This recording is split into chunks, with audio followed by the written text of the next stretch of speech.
Welcome back. Today, we are going to continue our conversation about the United States acquiring territory as it moved westward. And today, in particular, we're going to talk about the Texas Revolution and the war with Mexico in order to garner about probably half of what we consider like the western part of the United States. The person you're looking at in front of you, his name is Stephen Austin, the namesake of Austin, Texas. So that's where we'll begin and end today. And here's a little bit about him. In 1821, Stephen Austin led the very first group of American settlers to a fertile area along the Brazos River. Drawn by the promise of inexpensive land and economic opportunity, he established a colony of American settlers in Tejas, or Texas.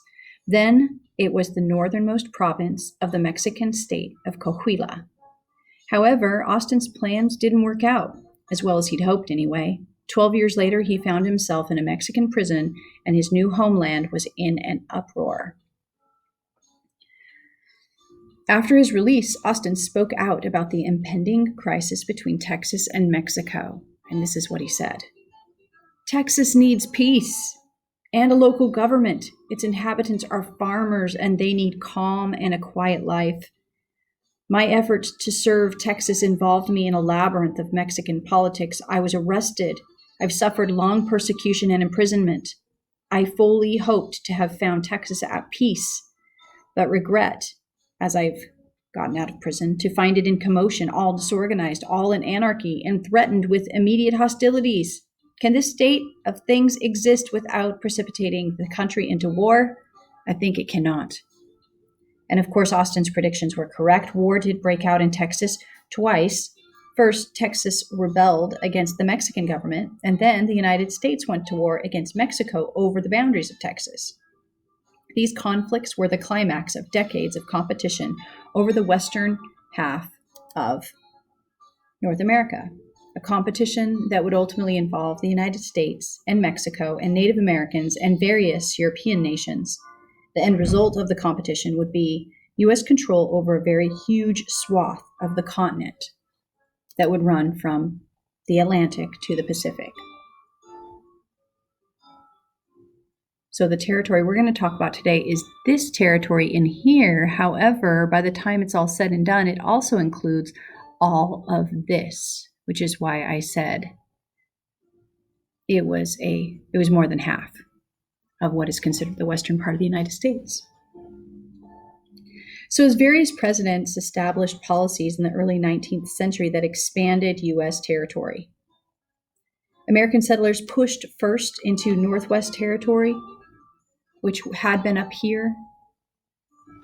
And then when we left off, Andrew Jackson was removing the remnants of native tribes from this east coast and pushing them further west to make room for the settlers that were also going to move to the west.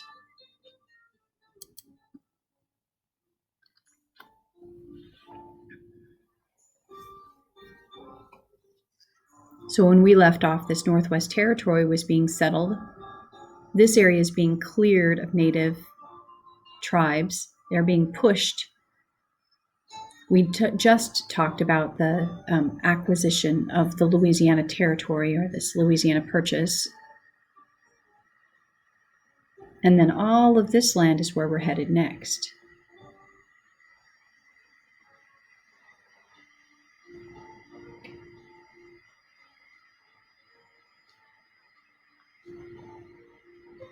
This is the dispute we're going to talk about today. So you can see 1830s and 1840s. We're down here dealing with this swath of land.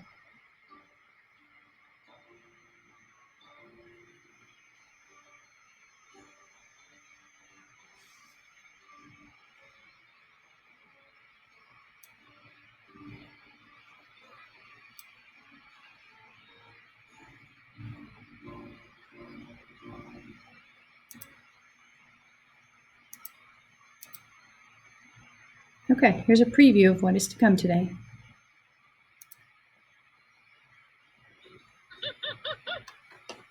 It's not quite common knowledge that what is now part of the United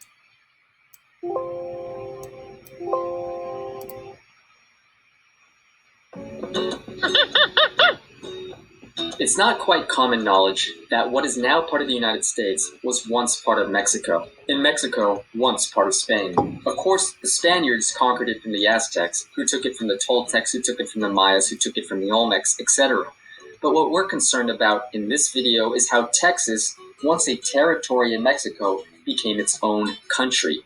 It all started when Mexico gained its independence from Spain, which occurred around 50 years after the US gained its independence from Great Britain. In 1821, Mexico concluded its War of Independence and it became its own country. This country was founded on a federalist system of government that gave control to both Mexico's states and centrally located federal government. Texas was one of these states and was given a lot of autonomy in its ability to control itself. Because of its tiny population and distance from Mexico City, Mexico's government started a settlement program in the hopes that Texas would become more developed and be able to integrate with the more populous regions of Mexico. Part of this settlement program was allowing foreigners to purchase land in Texas for little money.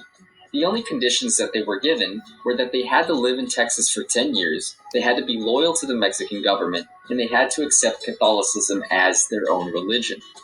One American named Stephen Austin from Virginia accepted this deal and was given a lot of land on the condition that he would bring more settlers into Texas. By 1830, Austin was able to bring over 10,000 white Americans who came to Texas and lived alongside the Mexican Tejano population of around 4,000 people. The Mexican government was happy with how its settlement program was going, but was also becoming very cautious at this stage. After all, the Mexican population of Texas was less than half of the white Anglo population.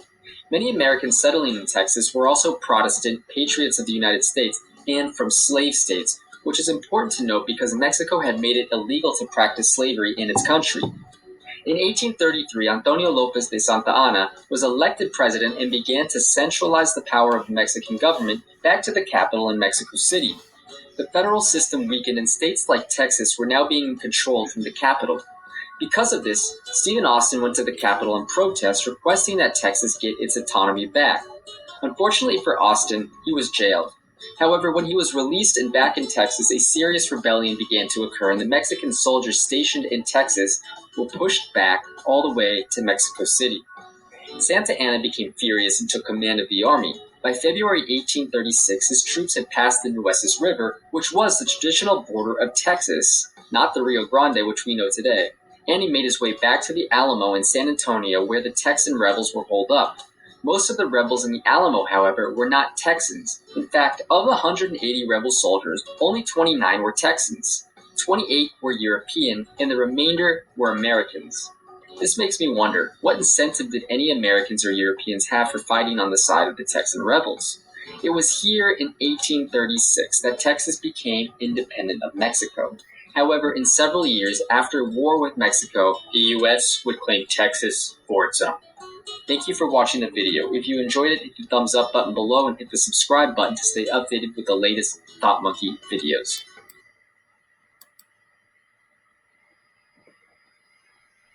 All right, so first of all, there are a series, as we're talking about settling the West, some of the most primitive roads, I'll use the term loosely, in the early settlement of the West were really things that amounted to trails.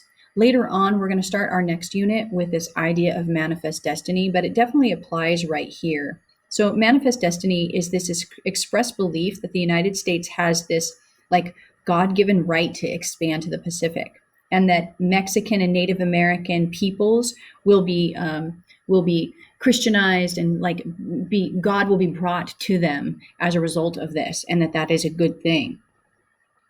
So what it means in general is that westward movement was obvious or inevitable from that perspective. Okay. In addition, like I was saying before, some of the early movements west were taking place on literal trails. So like the Santa Fe Trail was one of the busiest routes. It stretched 780 miles from Independence, Missouri to Santa Fe. There was the Oregon Trail. It was established and blazed in around 1836 by missionaries. And then that became a path moving people westward. In addition, there were a group of Mormons who traveled along a trail as well, moving their way towards Salt Lake City. So anyway, there are a variety of early efforts to move west while this event that we're going to talk about next is happening. Okay, so here's our background.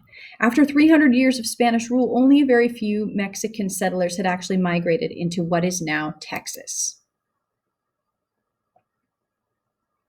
After 1820, though, that changed as Texas became an important region in Mexico and then an independent republic.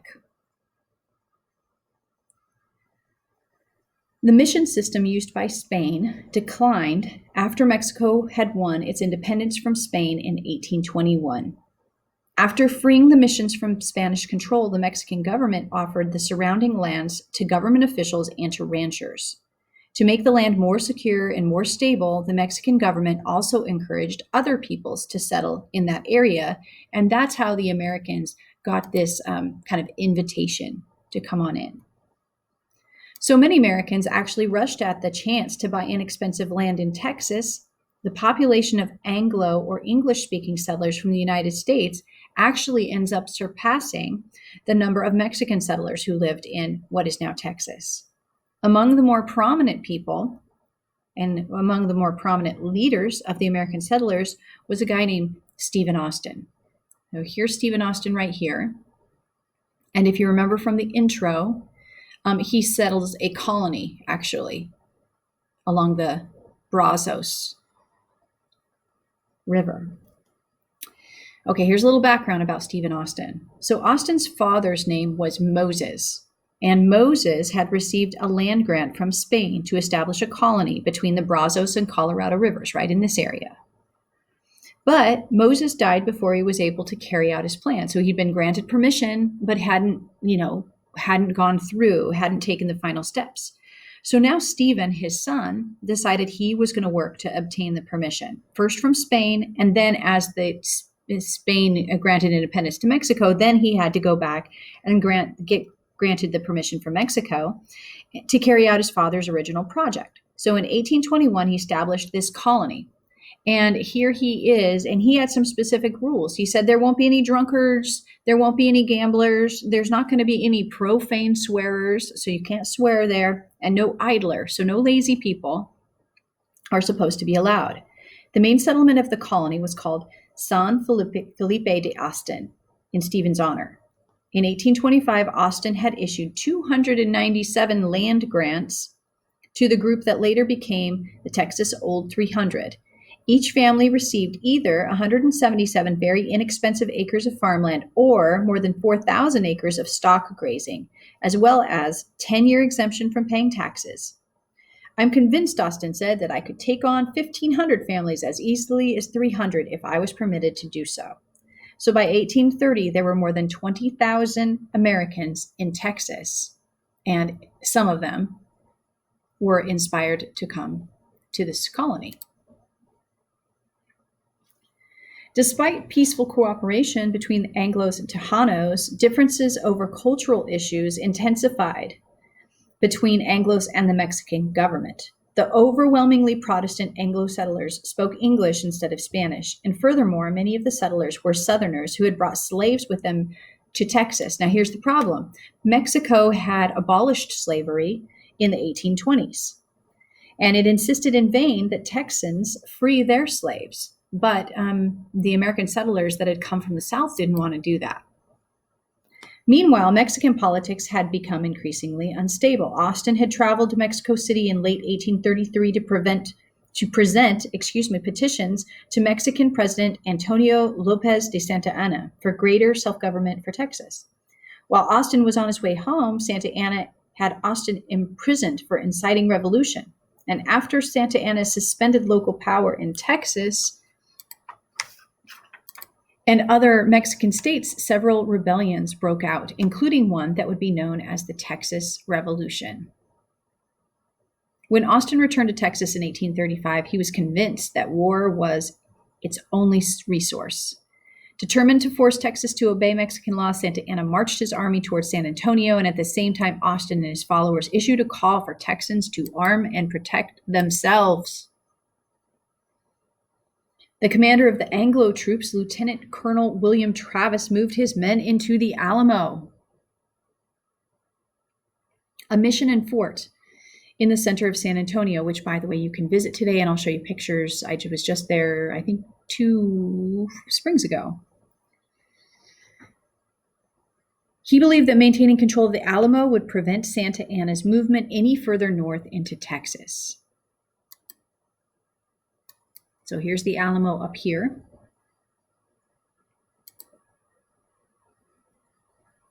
Later in March, Santa Anna's troops, not quite ready for that. From February 23rd, Santa Anna and his troops attacked rebels that were holed up in the Alamo. On March 2nd, as the battle for the Alamo raged, Texans declared their independence from Mexico and quickly ratified a new constitution that was largely based upon the United States Constitution, which makes sense because they're in a hurry, and what else are they going to copy, right? The 13-day siege finally ended on March 6th of 1836 when Mexican troops scaled the Alamo's walls, and all of the 187 U.S. defenders and hundreds of Mexicans and even some Europeans that were there died at the Alamo. Later in March, Santa Anna's troops executed 300 rebels at Goliad. The Alamo and Goliad executions whipped the Texan rebels into a fury, and 6 weeks after the defeat at the Alamo, the rebel commander-in-chief, Sam Houston, the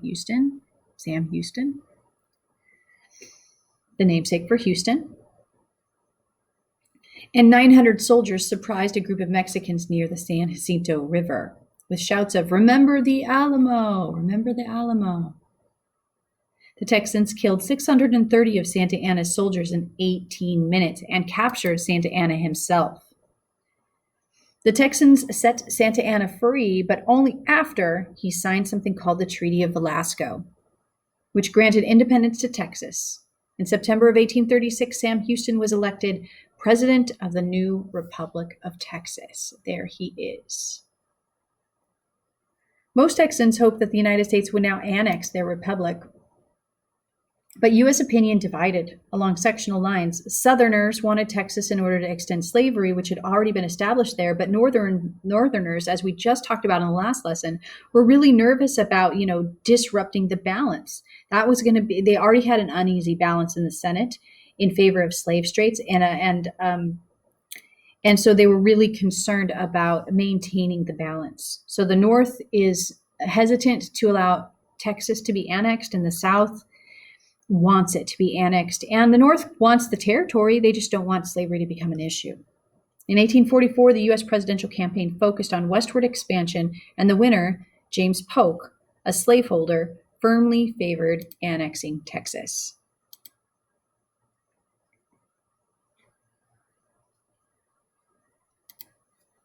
Okay, halfway there. In March of 1845, so now this is almost 10 years later, angered by U.S.-Texas negotiation on annexation, the Mexican government recalled its ambassador from Washington, D.C. On December 29th of 1845, Texas entered the Union, and events moved quickly toward war. So at this point, the president has gotten his way. We've annexed Texas. Mexico is upset and angry, which is understandable. President Polk believed that war with Mexico would bring not only Texas into the Union, but maybe additional Mexican territory as well.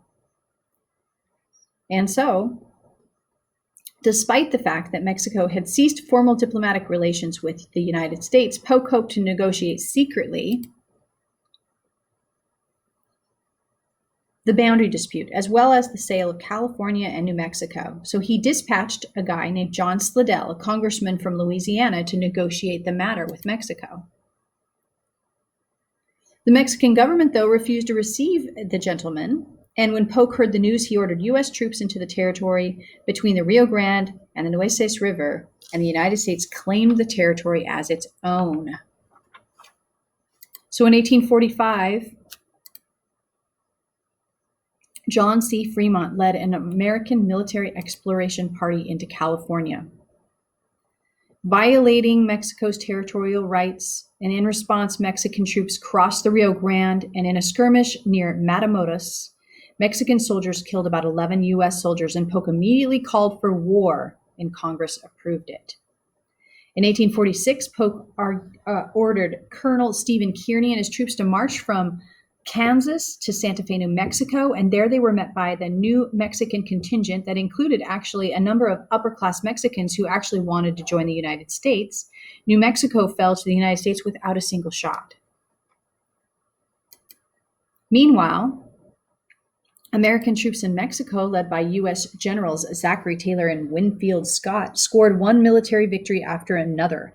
After about a year of fighting, Mexico conceded defeat, and on February 2nd, 1848, the United States and Mexico signed the Treaty of Guadalupe Hidalgo. Mexico agreed to the Rio Grande as the border between Texas and Mexico and ceded the New Mexico and California territories to the United States, which was an absolutely huge loss to Mexico. This was roughly about a third of Mexico's territory that was just really taken, and Mexico was forced to cede it. The United States agreed to pay $15 million for the Mexican cessation, which included California, Nevada, New Mexico, Utah, most of Arizona, and parts of Colorado and Wyoming. 5 years later, in 1853, President Franklin Pierce authorized the Gadsden Purchase. So a guy named James Gadsden paid Mexico $10 million for another piece of territory just south of the Gila River. And the whole point to that, securing that piece of territory, was there was a southern route of the Transcontinental Railroad that was running through that piece of land. They wanted to make sure and control the railroad route. So, along with the settlement of the Oregon boundary and the Treaty of Guadalupe Hidalgo, the Gadsden Purchase, all of those combined together established the current borders of the contiguous United States.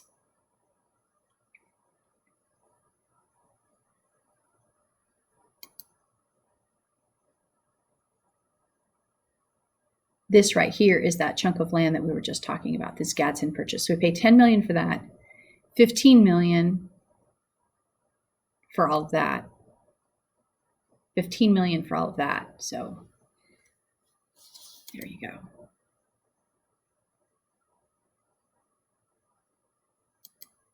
So Spanish possessions no more.